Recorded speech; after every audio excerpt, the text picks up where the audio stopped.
পনিরের এই সুস্বাদু নিরামিষ রেসিপিটা আশা করি তোমাদের সবার খুব পছন্দ হবে। খেতে কিন্তু দুর্দান্ত হয়েছিল। তাহলে চলো দেখে নেওয়া যাক কীভাবে বানালাম। তার জন্য এখানে কয়েকটা আমন্ড বাদাম গরম জলে ভিজিয়ে রেখেছিলাম, যাতে খুব সহজে খোসা উঠে আসে। মিক্সিতে কিছুটা তিল, বেশ কিছুটা তিল নিতে হবে, আর তার মধ্যে আমন্ড বাদাম, ঝালের অনুযায়ী কাঁচা লঙ্কা আর অল্প আদা দিয়ে মিহি পেস্ট বানিয়ে নেব। পনির ছোট ছোট টুকরো করে কেটে রেখেছি। সাদা তেল ভালো করে গরম করে পনিরের টুকরোগুলো লালচে করে ভেজে তুলে নেব।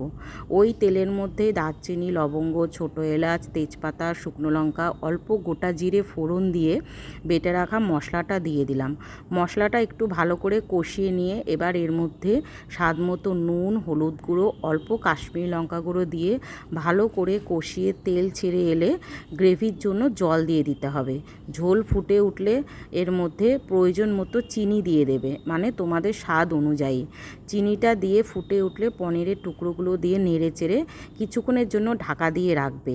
তারপর প্রয়োজন মতো গ্রেভি রেখে নামিয়ে নিলেই রেডি হয়ে গেল আমাদের সুস্বাদু তিল বাদাম পনির।